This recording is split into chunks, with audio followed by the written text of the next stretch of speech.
Muito bem, é com muita alegria que a gente dá início a esse primeiro simpósio Feminê, né?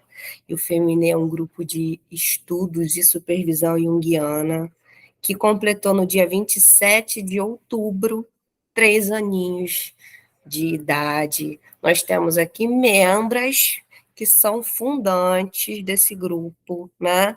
A Juciana, a Débora, a Amanda, a Bruna, outras meninas, mulheres profissionais passaram também por esse grupo, não estão aqui hoje neste ciclo, né? Mas também foram fundamentais, assim como as novas que vêm renovando, Larissa, Mirella, Mariana, Janaína, né?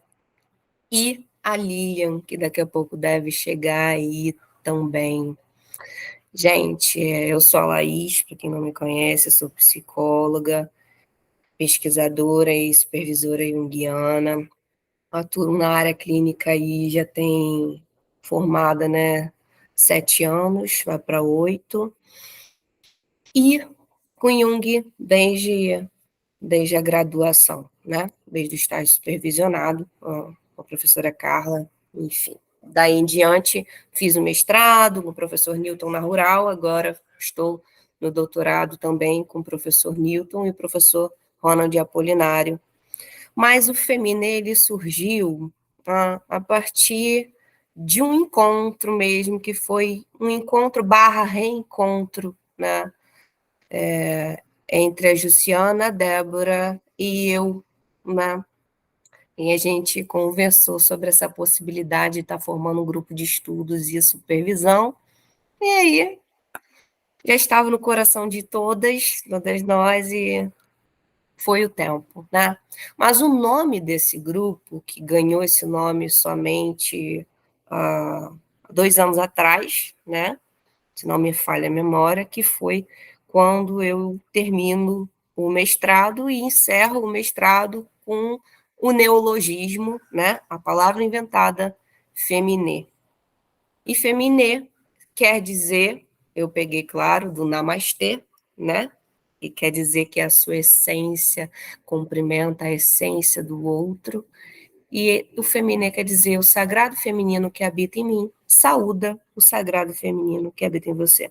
E aí eu fui procurar uma música para botar aqui, né? Aleatoriamente.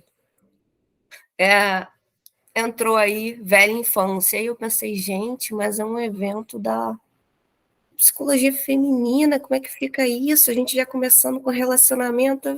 Aí eu, não, peraí, mas velha infância não fala de ser um? E é justamente essa ideia de Héstia. Héstia, ela é a deusa que rege aí o feminê, né? Principal estudada durante o mestrado, porque ela é uma consigo mesmo, né? É esse princípio do masculino e do sagrado feminino andam em comum acordo na deusa que é Héstia.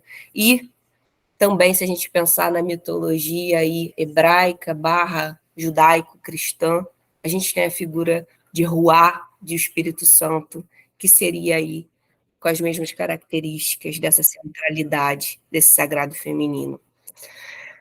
Bom, foi assim que surgiu o Feminê, e é com muita satisfação que agora, nesse momento, nós vamos começar com a primeira palestrante do dia, né? Nós temos 2 grandes encontros, 2 grandes temas que vão perpassar, de alguma forma, o tema da velha infância que a gente acabou de trazer, né?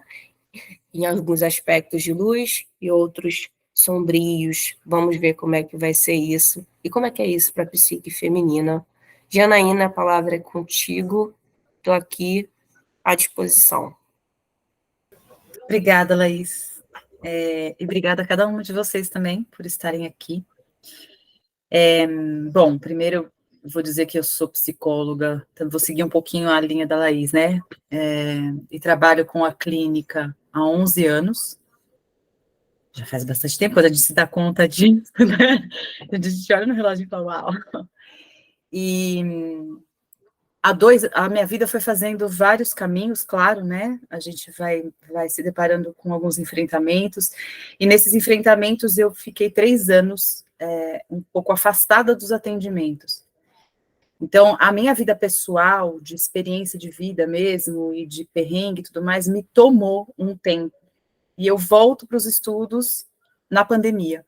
A pandemia me levou para vários processos, eu acho que todo mundo, né? Mas na pandemia eu comecei. Primeiro que eu fui retomando os meus atendimentos em 2018, através de um paciente que me ligou e falou. Olha que interessante, né? Porque a gente vai falando, a gente vai se dando conta de umas coisas, né? Porque eu vou falar do ânimos de certa forma, e foi esse ânimos que veio assim, através de um paciente. Ele me ligou e falou: Janaína, eu quero voltar a fazer terapia, mas eu quero fazer com você, eu não quero fazer com outra pessoa. Eu já tentei e tal, não sei o quê. Eu falei: tá bom, Bruno, vamos lá. Aí eu entendi que era o momento de eu voltar. E aí, em 2020, eu resolvi voltar para pós-graduação, né? Aí eu falei, bom, vamos para o caminho do... E foi em 2020, inclusive, que eu conheci os doramas coreanos, principalmente, né? Na verdade, os doramas, no geral, através... que é um pouco da temática que eu vou trazer para vocês, através das minhas filhas. Então, isso que eu vou apresentar para vocês hoje aqui, eu posso dizer que é o esboço de um trabalho, apesar de ter ficado maior do que eu imaginava, né? Eu comecei com 10 slides, foi para 20. Mas é só para eu me organizar também, tá? Eu não pretendo estender o tempo, é só para me organizar na fala mesmo. Então, ele é o esboço de um trabalho que começou a me surgir mesmo, assim, como um questionamento maior, quando eu assisti um dorama que se chama Senhor Rainha, e que eu vou chegar nele para contar para vocês, tá? Mas a minha história com eles começou através de um que eu já vou fazer só para fazer uma introdução, que eu assisti com as minhas 2 filhas. Ele tem 50 episódios, e eu comecei por um chinês. Então, já estou até falando, né, que os doramas, eles são produções de TVs asiáticas, chinesas, coreanas, tailandesas e tudo mais. Isso é, né, do pessoal do Oriente, mas mais dos asiáticos. E aí eu assisti esse dorama chinês, e ele tinha uma linguagem meio de abuso, misturado com amor, com romance, aquele cara que é meio abusivo no início, e depois ele vai se refazendo, que até é legal, porque esse cara em si, daquela história ali, ele se refaz, e a gente teve muitas discussões, eu e minhas filhas, a gente conversou muito a respeito disso. A partir dali eu já falei, tem algo aqui que me chama atenção. Eu vou assistir mais um para ver. Aí eu fui pro coreano, aí o caminho foi sem volta, aí eu não voltei mais, aí eu fiquei para sempre nos doramas. Então, os doramas, como está escrito aí no áudio, é uma obra de audiovisual, de ficção em formato de série, produzida no leste e sudeste da Ásia, com os mais diversos temas e gêneros. E apagou aqui para mim, tá, Laís? Não sei se... é porque você mudou. E, inclusive, essa descrição do primeiro slide, ela saiu faz pouco tempo, porque chegou na Associação Brasileira de Letras agora, o reconhecimento da palavra dorama como algo que precisa estar ali, porque as pessoas começaram a pesquisar mais. Mas, enfim, são produções asiáticas, como eu disse, mas o termo dorama, ele veio do japonês, né? A forma de pronunciar drama em japonês. Só que o conceito, ele foi, aí pode mudar. O conceito, ele foi sendo generalizado e contextualizado para todas as séries asiáticas, mas existe, e aí, bom, sincronicidades da vida, né? Meu filho namora uma coreana, uma raiz mesmo, né? Ela é filha de coreanos, e ela me explicou várias coisas. Eles pedem um certo respeito, né? Porque Coreia, Japão, principalmente China, eles sofreram interferências, principalmente a Coreia, porque teve guerra, o Japão querendo tomar conta da Coreia, então sofre influências da cultura, mas ao mesmo tempo eles querem se diferenciar nos seus lugares. Então, existem termos específicos para a gente se referir a cada uma com a sua nacionalidade. Então, você vai ver, se você pesquisar na internet, o J-drama, eu vou falar em português, tá? Não vou me arriscar, não. Que é o dorama japonês. O K-drama, que é o sul-coreano. O C-drama, que é o chinês. Thai-drama, que é o tailandês, mas também eles chamam de lacorn. E o T-drama, que é o taiwanês. Então, nas comunidades, porque é um universo, tá, gente? Nas comunidades, eles se referem já diretamente assim. Assistir um T-drama, por exemplo, aí você já vai saber que é. Mas quando vai falar no geral, eles falam dorama. Daí pode mudar, Laís. Aí, eu só trouxe para exemplificar para vocês, e para falar um pouquinho, né, que os K-dramas, o que eu tenho percebido do que eu assisti até agora, porque é um universo e você vai indo, vai indo, vai indo e não tem fim. Os K-dramas, eles dão uma ênfase maior, que são as produções sul-coreanas. Eles dão uma ênfase maior ao cotidiano, a enfrentamentos do cotidiano e a histórias de romances, que é onde nós mulheres somos pegas. Não todas, mas a grande maioria, né? Porque são romances bem construidinhos e bem bonitinhos.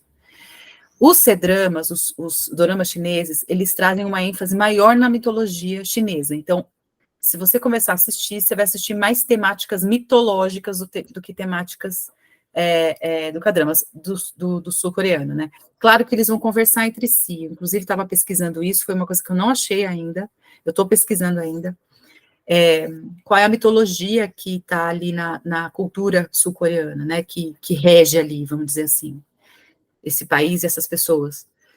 E eu estava conversando com a minha nora hoje, tem uma, a lenda da Raposa das Nove Caudas, inclusive tem vários doramas com esse tema, né, da Raposa das Nove Caudas, que eu não vou me especificar aqui, porque senão vai ficar muito longo, mas é um que aparece sutilmente, é como se eles não tivessem uma mitologia mais do dragão, que vem da mitologia chinesa, então tem umas histórias de dragão e tem umas histórias da Raposa de Nove Caudas, mas já vemos que são representações animais.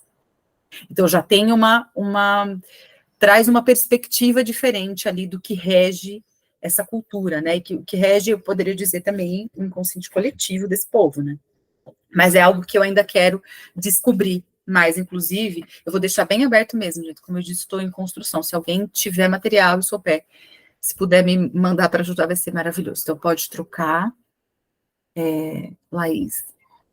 Aí aqui eu conto um pouquinho do crescimento do consumo desse tipo de narrativa no Brasil. O Brasil, atualmente, pelo que eu vi, ainda é o terceiro país que mais consome dorama no mundo.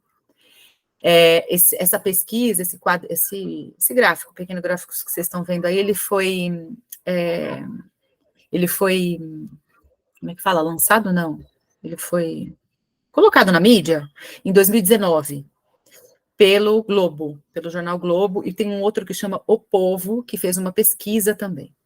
Então, o marco se deu mais nos tempos de pandemia, que foi também quando eu conheci, e de lá para cá, que eu não parei, e eu não sei se aqui tem outras dorameiras, tem algumas que se cansam e param, tem outras que voltam a assistir e tal. A crescente tem sido marcante, assim, né? Tanto que, como eu disse lá no começo, o termo foi incluído no vocabulário da Academia Brasileira de Letras, porque agora já está saindo meme, as pessoas estão falando mais sobre isso, e está despertando mais a curiosidade das pessoas. Então, não tem uma pesquisa mais recente dizendo em que lugar que o Brasil está, mas eu acredito que esteja ainda aí. E aí, isso também me chamou a atenção quando eu pesquisei, porque eu falei, por que o Brasil, né, então assim, primeiro a gente acha que é só a gente, né, por que está pegando tanto comigo? O que está falando de mim aí? Aí depois falei, nossa, mas tem um monte de gente, por que está pegando? Não, o Brasil é o terceiro, por que a mulherada está aí, né? Aí isso começou a vir mais como um questionamento. Pode mudar. Aí veio essa pergunta, o que se revela através desse fenômeno? Aí eu começo, o que está sendo revelado aqui? E aí eu cito a Von Franz ali, no livro Gato, ela fala isso, né? O que isso pode significar psicologicamente? Essa foi a pergunta que ficou para mim no primeiro ano de dorama, de dorameira. E aí, pode seguir, Laís. Aí eu peguei alguns comentários de páginas de dorameira, só para a gente ter uma ideia, só para apresentar para vocês, né? Porque eu até já tenho uma ideia do que acontece. Esse post, ele propunha assim, o que os doramas estão fazendo com a gente? Essa era a pergunta do post. E aí as mulheres, tinha vários comentários, eu selecionei alguns.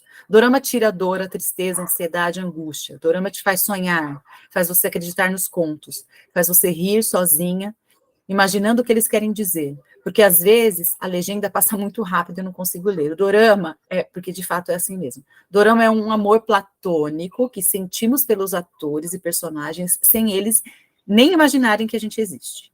Sou apaixonada pelos doramas, eles me inspiram a acreditar, a amar, que acreditar que amar ainda vale a pena, sem cenas de nudez, palavrões, sem denegrir as mulheres, simplesmente fantástico. Amo, acabo assistindo um e procuro imediatamente outro para iniciar. Os doramas estão fazendo as mulheres entenderem que precisam se respeitar mais. Assistindo dorama já faz uns 2 anos, cada um que eu assisto me faz mais feliz, me apaixono pela cultura, pelo jeito dos atores, pela forma que eles cuidam das mulheres, o respeito que eles têm pelo próximo. Em suma, eu sou apaixonada, não consigo mais viver sem. Parece até uma droga, né? Mostrando como os artistas brasileiros são medíocres. Achei forte esse comentário aqui, né? Mas são projeções, a gente percebe isso, e a gente vai vendo. Assim, nisso aqui eu fico assim, o que a psique da brasileira está buscando, né? O que a mulher brasileira está buscando, porque aqui eram só respostas de mulheres, tá? As que eu peguei. Diminuindo a ansiedade, não tá não, porque quando é um lançamento, a gente só falta morrer esperando a próxima cena chegar, né? O próximo episódio chegar, por aí vai. Eu amo assistir, é uma terapia para mim. Cada um que eu assisto traz um aprendizado. Então, aqui, eu fico pensando, né? O que isso pode... Eu fiz umas anotações aqui para não esquecer de trazer para vocês os meus pensamentos. O que isso pode estar relacionado a respeito dos indivíduos, em especial das mulheres, que são as maiores consumidoras, e o que isso está revelando a nível psíquico? Essas são algumas perguntas que eu tenho. A pandemia nos levou para experiências introspectivas, que foi uma coisa que a Laís me atentou, assim, que foi ótimo pensar nisso, porque nos coloca diante de questionamentos profundos a respeito da gente mesmo. A pandemia fez isso com a gente, qual que é o sentido da vida, o que vale a pena para mim, quem que eu quero perto de mim, que tipo de relacionamento. A grande maioria das pessoas, até hoje, ainda estão trazendo um questionamento, a gente recebe isso no consultório, né? E aí, eu penso, a partir disso, esse consumo aumenta, tem relação? O que essas narrativas estão contando? Né, porque, de fato, elas são um pouco mais puritanas, elas, de fato, não têm cenas, dá para assistir, qualquer um que passa na sua sala assiste, que é uma coisa que a gente ouve, né, você assiste uma novela da Globo, ou um filme assim, assado, você tem que tomar cuidado com quem passa, porque às vezes as cenas são muito fortes e tal. Claro, tem cenas nos doramas históricos, que quando eles vão contar a história antiga do país, né, que tem algumas cenas de agressão, de guerras, isso aqui, que são fortes também, né? Mas o que eu percebo mais nos comentários das mulheres, inclusive, é esse negócio, essa coisa de um eros maior. Já vou entregar essa palavra assim, né? É a construção e a vivência de um eros maior. Aí outra pergunta que eu me fiz aqui, o que temos buscado enquanto indivíduos e sociedade pode ter relação com essas narrativas? Com quais imagens os homens e as mulheres têm se identificado nessas narrativas? E o que isso está revelando a nosso respeito? E como a gente pode compreender esse fenômeno como manifestação do inconsciente coletivo? Por quê? Porque não é só o Brasil, né? Se a gente vai nas pesquisas ali, a gente até viu o Brasil é o terceiro, mas está se alastrando, assim, a cultura K-pop, que aí não tem como falar só das séries, né, mas a cultura K-pop tem se alastrado. Então, o que isso está falando a nível coletivo e a nível de inconsciente? O que está sendo revelado que as pessoas estão se interessando mais por isso? Daí pode trocar lá.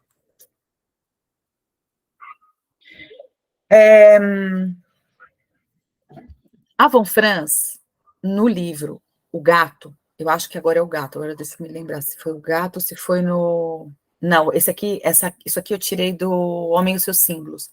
Ela fala que as formas, do Contos de Fadas, não, é no Gato mesmo, nos Contos de Fadas, a gente vai para uma abstração, né? A gente vai entrar em contato com uma abstração, e isso significa que não temos um ego humano ali, encontrando o mundo inconsciente. A gente vai através de uma abstração, de uma figura que não se parece com o real, para encontrar o mundo inconsciente. As sagas, elas são encontros com o inconsciente, narrado tal como ocorreram, e elas, eu até anotei aqui, deixa eu ver onde que eu anotei. Perdi, mas enfim, as sagas, elas elas revelam uma vivência mais aproximada do real. Então, é um ser humano vencendo, né, vivendo uma saga e que faz, e é uma forma de narrar que você se identifica de uma forma diferente do que se identifica com o conto de fadas, mais aproximada da vivência real. Foi assim que eu entendi, pelo menos, tá? O conto de fada já deixa claro, né, que é, por exemplo, uma imagem de uma cobra numa saga, aparecendo numa saga, ela tem um significado, ela significa uma coisa, ela pode trazer uma interpretação. No conto de fada já é outro, já vai para outro lugar. E aí eu estou entendendo que os doramas, eles têm mais essa narrativa de saga do que de contos de fada. Então, aproxima a gente mais do cotidiano. Outra hipótese que eu levanto, diante de todas essas que eu já falei aqui, é que os doramas são obras de ficção baseadas em padrões de cultura e mitologia oriental, que faz oposição aos padrões de cultura ocidental. Então, eles agem como um elemento de compensação psíquica, né? De compensação e compensação psíquica, eu acredito, tá? Uma compensação mais inconsciente e tudo mais. Pode passar, Laís. Aí, eu quis trazer um pouco os clichês para vocês, porque em todo dorama, ou praticamente todos, vão existir esses clichês. Menino rico, menina pobre. Então assim, ó, só por isso daqui, por essa lista aqui, dá para ver a imensidão de pesquisa que dá para ser feito e de óticas que a gente pode enxergar essa narrativa. Então, a grande maioria, o menino é rico, a menina é pobre, o primeiro amor, então sempre tem um reencontro com o primeiro amor lá da infância, e o quanto isso é valoroso para eles, e de fato, real na Coreia é, porque minha nora já falou, cunhada foi ótimo esse lápis. Neve com evento sincrônico, então, quando cai neve e o casalzinho tá junto ali, tem algo do universo sendo revelado, tem algo ali que precisa ser visto da relação inclusive, de fato, é quase uma confirmação do amor. Beijo e abraço acidental. Então, os beijos são por acidente, os abraços são por acidente. Então, isso aguça você ficar torcendo pelo casalzinho. Cochilo no ombro, que aí começa essas coisas do romancezinho que eu não sei onde isso tá na vida real, tá? Mas ali eles resgatam, que eu acho que é isso que é interessante, né? Então, quando a moça cochila no ombro do rapaz, e o rapaz fica a noite inteira observando ela. A menina dorme e o cara fica olhando ela dormir, como ela é linda dormindo, sabe? Essas coisinhas assim que eu só achei nos doramas. Soluçar de nervoso, então quando você se sente atraído por uma pessoa, você começa a soluçar e aí isso te entrega. Isso é uma forma de você revelar que você está interessado no outro. Não é hablando. Carregar a pessoa nas costas, então, se ficou bêbado, ou se está sem condições, está muito cansado, é muito normal ver ou o cara carregando, vem nas minhas costas que eu te carrego, ou a menina sendo carregada, a menina carregando o cara. Quando o cara fica muito bêbado, ela leva ele para casa. Ver a mesma cena de vários ângulos, isso é muito interessante, porque, inclusive, em alguns memes aparece isso, né? É o beijo de um ângulo de cima, do ângulo de cá, todos os ângulos. Então, você vê a cena durante uns 5 minutos, fica aparecendo o mesmo beijo, que é até estranho no começo. Detalhe nas passadas, no olhar e nos gestos. Então, que é uma coisa que em outras comunicações de audiovisual eu não vejo muito, assim. Quando alguém vai chegar, né, então você está conversando aqui, então vai abrir uma cena de suspense, você começa a ouvir os passos, então a gente vai ouvindo os passos de quem está chegando, então isso gera uma outra emoção. Flashback é o tempo todo mostrando a história em recortes entre passado e presente. Mudanças de personalidade, isso fica bem marcado, o quanto as pessoas mudam, se transformam. Superação, eu acho que isso também é um elemento, né, o quanto as pessoas enfrentam situações difíceis e superam. Superar não quer dizer que foi super legal e positivo. Superar quer dizer que atravessou aquela situação foda, aquela situação difícil, enfim, e superou. Beijar de olho aberto, isso é uma discussão, inclusive, no mundo das dorameiras, né, porque o cara vai beijar a menina, ela fica de olho aberto um tempão ali, paralisada, então é uma outra proposta. E longos trechos somente com música, também tem isso de um resgate, de um silêncio, para você ficar, eu costumo usar muito essa palavra, assim, você meio que decantar e dissolver o que você viu até então. Então, você fica ali na cena, com a música, com a proposta, né, da trilha sonora, mas você fica pensando, refletindo no meio do filme. Então tem um tempo, tem um ritmo diferente. Então esse é clichê de dorama. Pode... A cultura deles é patriarcal e repressora.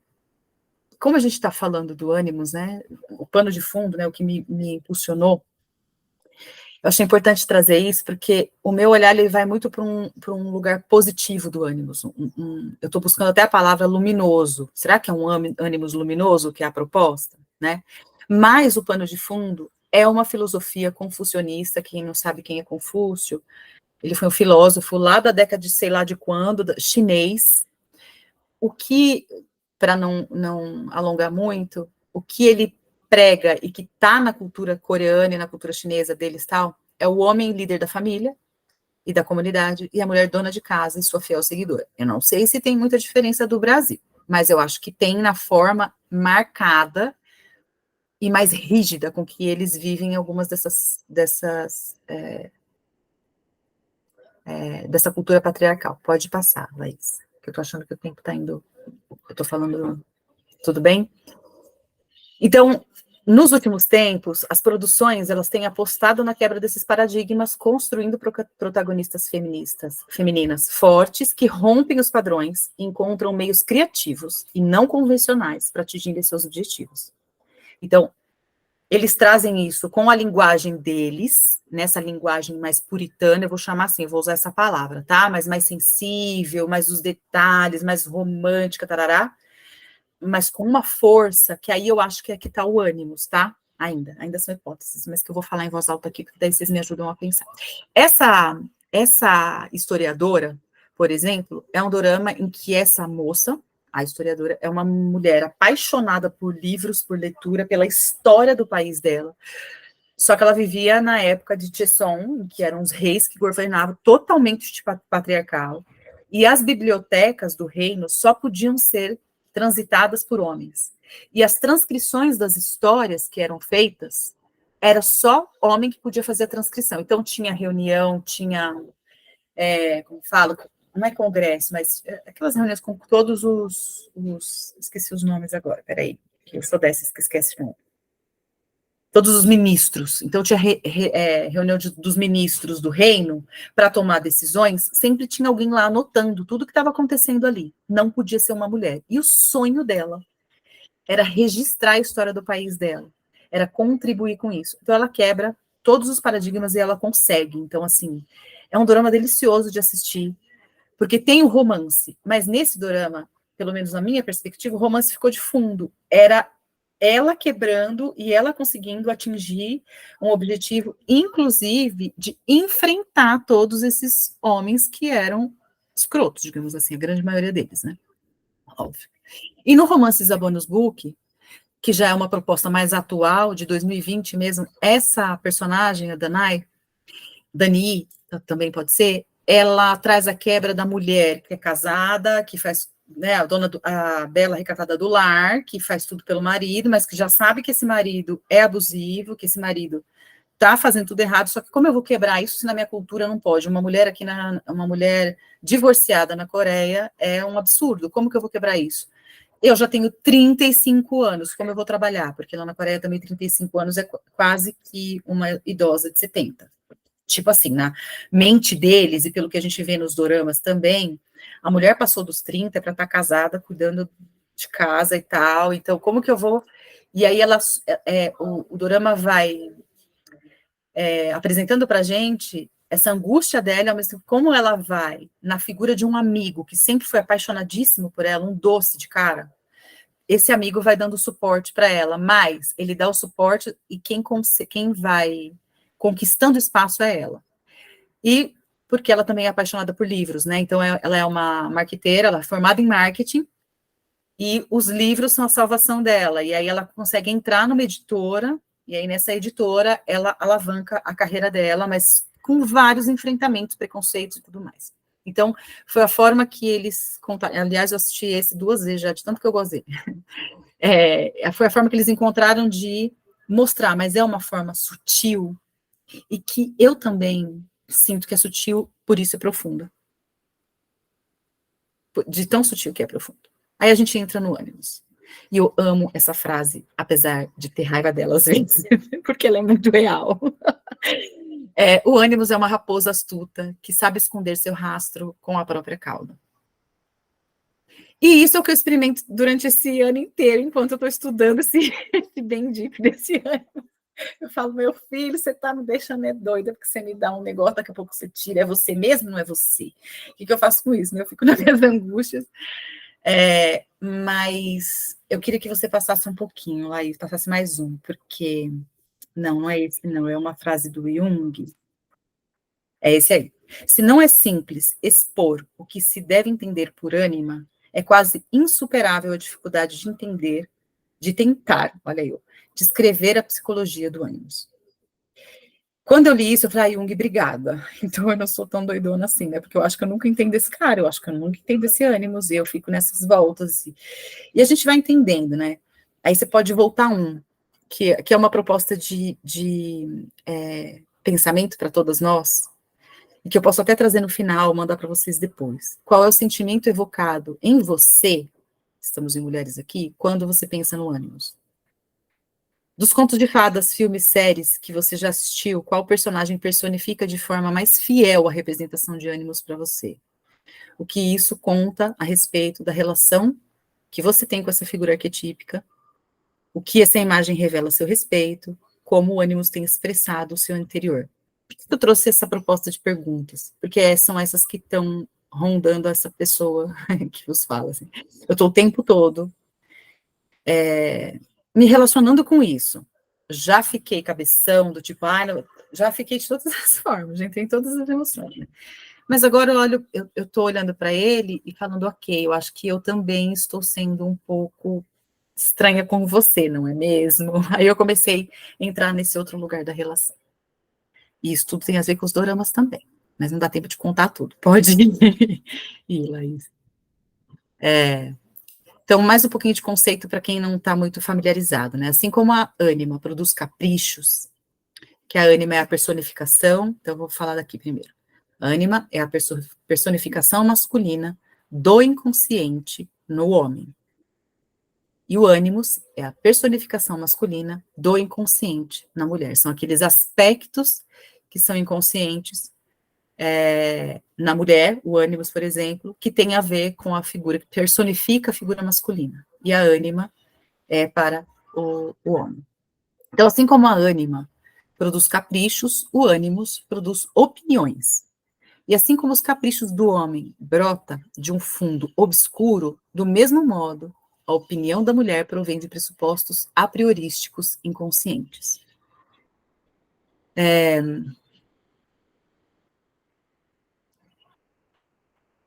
Deixa a gente assim, né? Toda vez que eu leio essa frase, eu fico assim mesmo, do tipo assim, vem de um lugar que eu não sei de onde vem. E também não sei muito bem. E eu tenho que me relacionar com isso. Com isso que eu não sei muito bem. É o tempo todo, né? Nesse lugar. Pode ir. Mais um pouco de conceito. O ânimos é a personificação do elemento masculino no inconsciente da mulher, implica tanto um outro interno quanto um outro externo, porque aí a gente precisa olhar para aquelas perguntinhas que inclusive eu trouxe como proposta, para a gente não achar só que está projetado nos homens ou nas instituições ou em outras situações, em guerras, em política, em tudo mais. Não está só projetado nessas situações, o ânimos, mas onde ele está dentro de mim. Né? A constituição do ânimos é predominada pela figura paterna e também por outras figuras masculinas com quem a mulher se liga afetivamente. Ânimos é logos, inclinação a intelectualizações de fenômenos coletivos e sociais. Trazer para o intelecto e transformar algo numa forma de pensar. Essa é uma manifestação do ânimos. Por se tratar de um arquétipo, ao entrarmos em contato com figuras que o representem, vamos para além das palavras.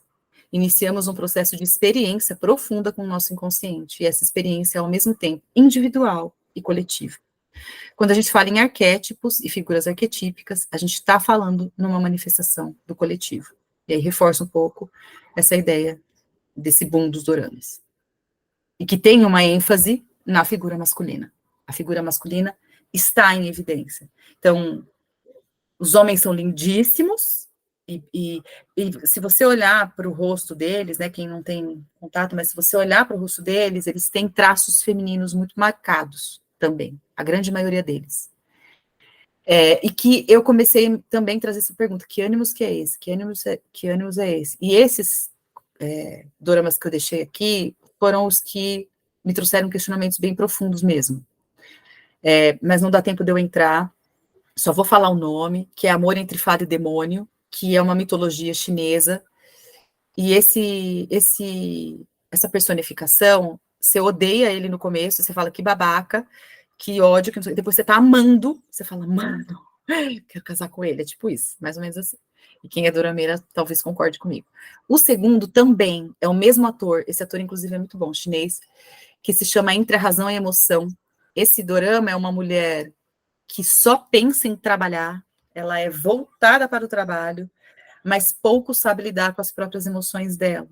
E ele vem relembrar ela, resgatar isso. Ele é 10 anos mais novo, e também tem essa coisa de quebrar a mulher mais velha, namorar menino mais novo e tal. E esse menino transforma a vida dessa mulher. E é um menino mesmo. A sensibilidade dele é tocante, assim. Eu fiquei apaixonada por ele. E o Pousando no Amor, que também fez um sucesso grande, que fala, que também tem na narrativa a questão do rompimento entre Coreia do Norte e Coreia do Sul. Então, é um homem da Coreia do Norte que se apaixona por uma mulher da Coreia do Sul, ela está fazendo um passeio de ultraleve, que chama aquelas...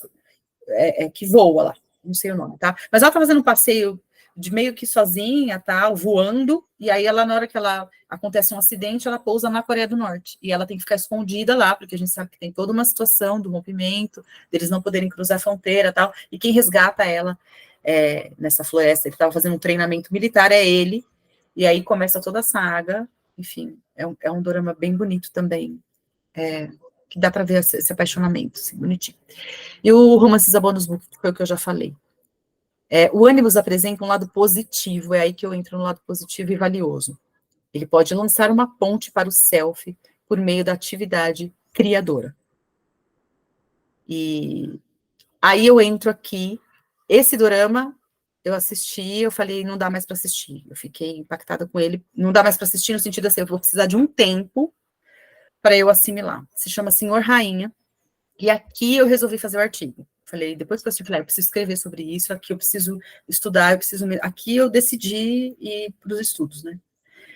Porque é a história de um chefe de cozinha, super malandrão, super escrotão, que sofre, e ele tem um ego super inflado, ele é muito foda, ele é o cozinheiro, blaster, não sei o quê. Aí ele sofre um acidente, vou bem resumir.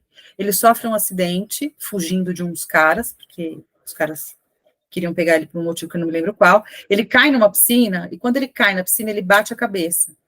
Ao mesmo tempo, é uma história meio que alinhada no tempo, né? Ao mesmo tempo, 400 anos antes, essa rainha, essa mocinha que tá aí, essa princesa, que tá na foto, ela tá numa frustração porque ela vai casar, ela ama o rei, ela vai casar, mas ele não ama ela e ela tem que responder toda uma demanda de um sistema patriarcal muito rígido. E ela ela se joga no lago para morrer. Ela quer cometer suicídio. Quando ela se joga no lago, ela encontra com ele.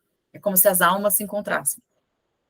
E aí, quando ela encontra com ele, eles dão um beijo. Nessa que eles dão um beijo, ele vai para o corpo dela e ela fica em coma. Então, ela fica lá em coma e ele vai fazer todo um resgate.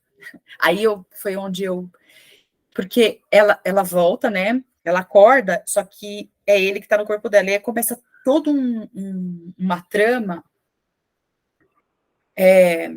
que ele vai dando elementos para ela, ele vai vivendo a vida dela, mas ele vai dando elementos para ela, para que ela enfrente aquelas situações que ela estava morrendo de medo de enfrentar. Ela não tinha. Então ele resgata a vida dela, ele resgata o relacionamento com ela, e teve toda uma polêmica na Coreia, porque supostamente é um homem que está no corpo dessa mulher, é assim que eles enxergam lá. Então, como que um homem se apaixona por outro homem? Porque ele se apaixona mesmo pelo rei. Tem alguns momentos, umas cenas, que ela quer beijar ele, aí já é uma influência, já tá uma coisa assim. Ela querendo beijar o rei, E ele também, ele começa a bater nela. Mulher, para. Ele fala para ela assim, né? Se bate. Mulher, para, eu não vou beijar ele. No fim, eles acabam transando. E é incrível, é incrível. E aí eu fiquei muito com esse questionamento. O estranho que habita em mim. Eu comecei a olhar e enxergar assim, quem será que é esse cara em mim? Né? Como ele se manifesta aqui em mim? Que transformações que ele está tentando fazer, que muitas vezes eu estou numa briga com ele aqui. Então, é a provocação que me fez caminhar para a pesquisa.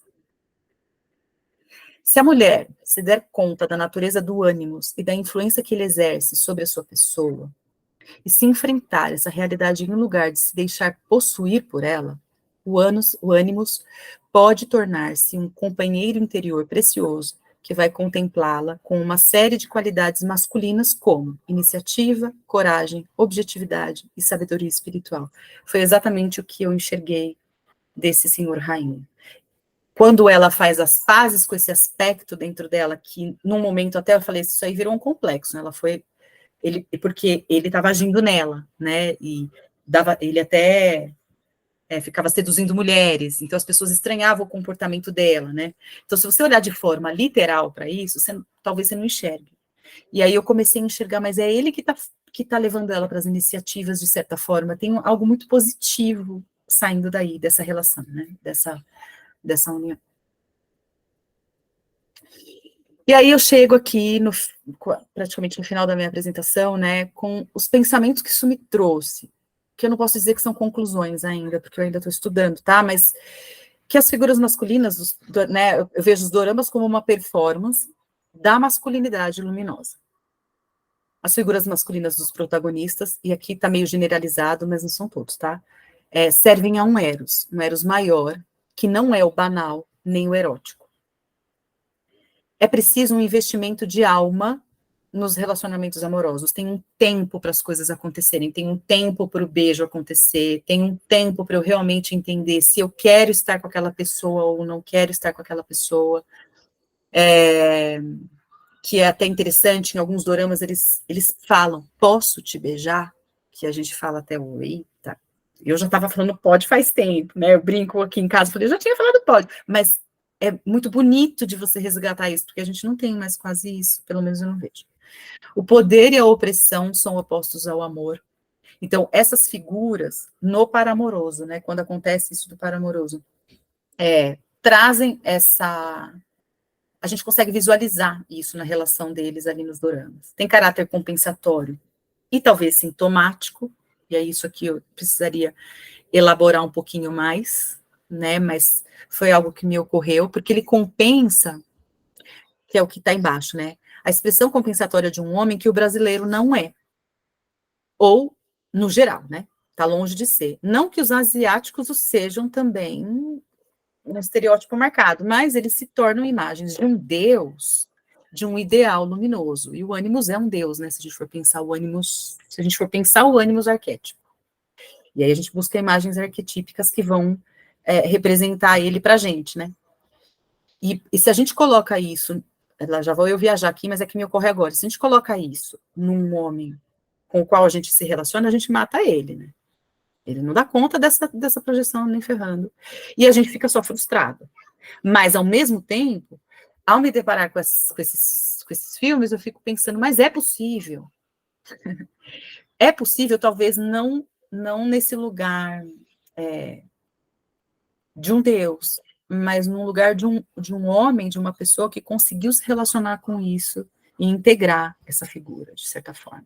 As figuras masculinas nos doramas servem a um eros, onde o valor mais importante é estar numa coniúncio com a mulher e com o feminino, resgatando a importância dessa junção. Faz um contraponto opositório ao ânimos no Brasil, que parece mais sombrio.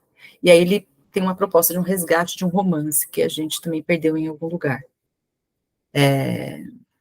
Aí eu finalizo com uma música, uma estrofe de uma música do Teatro Mágico, que eu ouvi, sempre eu tô pensando nisso, tá? Enquanto isso vem na minha cabeça. Assim, na hora que eu ouvi, eu falei, nossa, tem a ver com ânimo, isso tem a ver com o artigo. Precisamos de mais pontes e não muros. Fica claro, é o escuro que vem para mostrar. Então, é aquilo que está sombrio na gente, tá inconsciente ainda, né? Fica claro para mim, estudando tudo isso, me deparando com tudo isso. O amor é um laço e não um nó. É um passo de cada vez. Então, é esse ritmo também que o oriental oferece para a gente numa outra perspectiva. As referências bibliográficas que eu usei para essa apresentação de hoje são essas, né? Depois, se vocês quiserem, para aprofundar. E eu agradeço. Acho que consegui fazer no tempo. Eu estava morrendo de preocupação.